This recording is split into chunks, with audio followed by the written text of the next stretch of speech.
I'm Stephen Lancaster, a paranormal investigator living in the small coastal town of Belleville, North Carolina. I've seen my share of strange things: shadows that move without reason, whispers in empty rooms, but nothing prepared me for what happened when I brought Norman home. My fiancée, Christina, and I share a passion for the paranormal and a habit of scouring antique stores for oddities. But the day we found that doll, locked away in a wooden box inside a high chair, my gut told me something was wrong. I wish I'd listened. It was a rainy afternoon when we spotted it in the shop. The high chair was old, weathered, with a locked box that screamed secrecy. The lock was busted, like someone had tried to keep whatever was inside hidden forever. Curiosity got the better of me. I pried it open with my pocket knife, and there it was. An ugly, weathered doll with a face that seemed to stare right through me. Christina, who collects old dolls for their character, was thrilled. I wasn't so sure, but her excitement won me over. The shopkeepers, two older women, hesitated when we asked to buy it. They told us a chilling story. The doll had belonged to a pregnant woman expecting twins. One baby, a boy, was stillborn.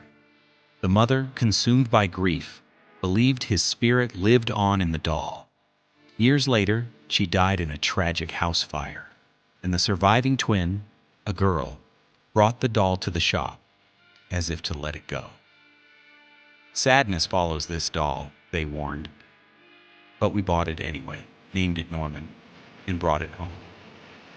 At first, it was just a creepy addition to our collection. My daughter Hannah, who still lived with us, hated it on sight. "Keep that thing away from me," she'd say, her voice sharp with unease. I laughed it off. Kids, right? But then the knocking started. It was 4 a.m., pitch black outside, when I jolted awake to a pounding at the front door. Bam, bam, bam. My heart raced. The knocks were desperate, angry, in sets of 3, a bad sign in my line of work. I crept downstairs, gripping the railing, my mind racing with thoughts of intruders.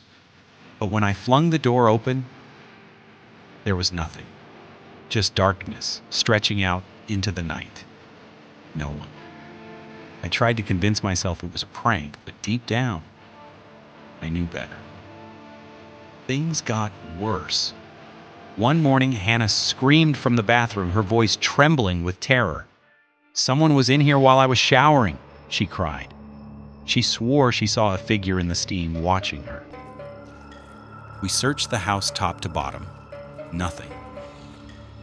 Her fear was real, though, etched into her pale face. I installed a surveillance system, cameras inside and out, hoping to catch whatever was tormenting us. The blind spots were Hannah's bedroom and bathroom, but I figured we'd see something. And we did. One day, while babysitting Christina's grandkids, Amy and Adam, I left them in the living room with Norman sitting on the bed. Amy came running to me, wide-eyed. "The doll moved, Grandpa. It turned its head." I thought she was joking. Kids make up stories, but I checked the footage. My stomach dropped. There it was, clear as day on the camera. Norman's head turned, looked straight at the lens, and turned back. My blood ran cold. I've seen a lot in my years of investigating, but this was something else. Christina watched the clip, her jaw dropping. "How can a doll move on its own?" she whispered. I had no answer. Hannah was furious. "That thing is evil," she shouted, refusing to sleep in her room. Then one night I woke to her screaming again.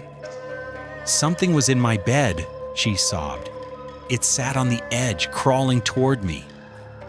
I felt helpless, holding her as she shook. The blanket had been yanked down, and the air in her room felt heavy, like something was watching us.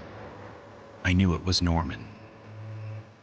The shopkeeper's story echoed in my mind. The stillborn boy's spirit, trapped in that doll, angry and restless. Desperate, I called Darren Evans, a friend who specializes in spirit communication. He came over, skeptical, but curious. We tested the room's temperature near Norman. It dropped suddenly, unnaturally, from 74 degrees Fahrenheit to icy cold.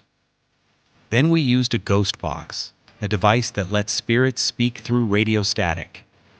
I held a flame near Norman's face, not touching, just to provoke a response. The ghost box crackled, and a voice hissed, "Fear me." My heart stopped. "What do you think of Stephen?" Darren asked. The answer came sharp and clear. "Die." The room felt alive with malice.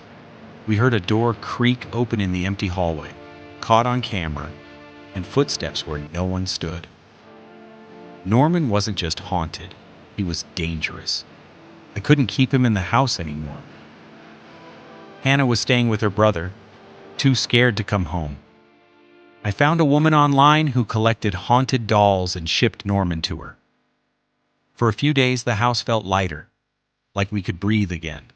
But then, one morning, there he was, on our porch, staring through the window. The woman swore she never received him.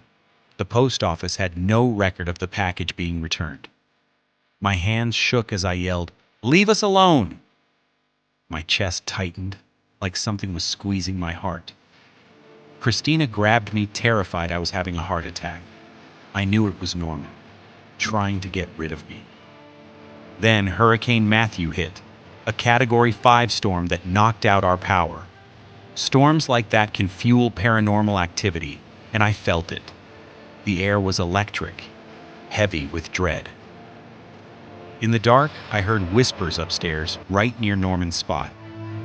I grabbed a flashlight, Christina behind me, and we crept to the bedroom. There in the corner, I saw him, a shadowy figure, tall and menacing, standing over Norman. I snapped a photo, and when I looked at it, my breath caught. It was a man, his face twisted with anger, staring right at me. That was Norman's spirit, no doubt. The boy who never lived, grown into something bitter and vengeful. We couldn't get rid of him. Every attempt failed. So, we made a desperate choice.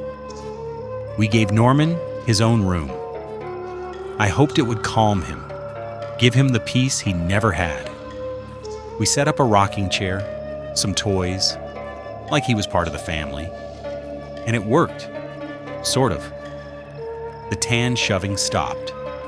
The knocks faded. But sometimes I'd hear a giggle from his room, or the creak of the rocking chair at night. I'd press my ear to the door, heart pounding, and hear soft footsteps inside. He's still there, watching, waiting. Norman changed me. I used to scoff at haunted object stories, but now I know better. That doll carries the pain of a boy who never got to live, trapped in a world of spite and longing. He wanted Christina, maybe as the mother he never had, and he saw me as a threat. 2 years later, he's quiet, but I know he's not gone. Every creak in the house, every shadow in the corner, reminds me. Norman's still here, and he's never leaving.